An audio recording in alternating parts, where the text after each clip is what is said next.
বন্ধুগণ, আপনারা দেখেছেন আমি একটা ভিডিও পোস্ট করেছি অ্যাপোলো হসপিটালের পার্কিংয়ে। তা এটা হচ্ছে রোহিণী এন্টারপ্রাইজ। যে ভদ্রলোককে আপনি দেখতে পাচ্ছেন, আমি গেছিলাম 3:30 নাগাদ অ্যাপোলো হসপিটালে একটা পেশেন্টকে নিয়ে। তা আমার গেস্ট আমাকে বলে যে আপনি গাড়িটা নিয়ে আসুন, আমাদের হয়ে গেছে। তা আমি ওখান থেকে গাড়িটা বার করি। তা ভদ্রলোক আমাকে বলেছে দাদা পার্কিং তো, আমি বললাম, ঠিক আছে কোনো অসুবিধা নেই, পার্কিং আমি দিচ্ছি, আপনি স্ক্যানার দিন, আমি অনলাইনে পেমেন্ট করছি।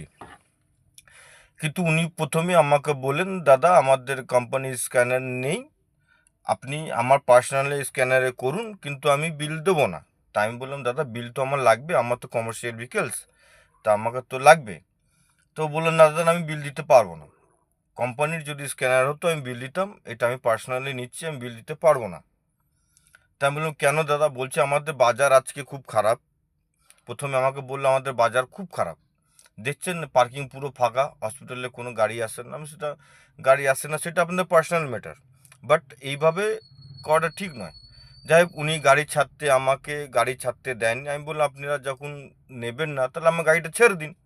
ও বললেন না গাড়িটা সাইড করে রাখুন। আমি আবার আমার গেস্টকে ফোন করি, তো গেস্ট বললো যে অরুণবাবু আমার ঠিক আছে কোনো অসুবিধা নেই, আপনি সিট নিতে হবে না, আপনি খালি ওটা দিয়ে অনলাইন পেমেন্ট করে চলে আসুন। তো উনি অনলাইনে পেমেন্ট কিছুতেই নিতে চাইলো না, উনি পার্সোনাল স্ক্যানার লাস্টে যেটা দিল, আমিও সেটাও বললাম যদি ওইটা স্ক্যানারটা আমাকে দিন, আমি ওটার মধ্যে করে দিচ্ছি। উনি বলছেন না আমি স্ক্যানার আর দেবো না, আপনাকে ক্যাশ পেমেন্ট দিয়ে যেতে হবে, নাহলে গাড়ি আমি এখানে আটকে দেবো। তা এটা তো কোনো মানে হয় না বলুন। আমি তো ওনাকে পেমেন্ট করছি, আমি তো স্ক্যানারে অনলাইন পেমেন্ট করছি, উনি ওনার পার্সোনাল স্ক্যানারে উনি পেমেন্টটা নেবেন, এবং আমাকে উনি বললেন 60 টাকা পার্কিং চার্জ লাগবে। লাস্টে আমার গেস্ট ওখানে এসে পেমেন্ট উনি দিলেন 50 টাকা। আমার গেস্টকে বলছি 50 টাকা, আমাকে বললো 60 টাকা।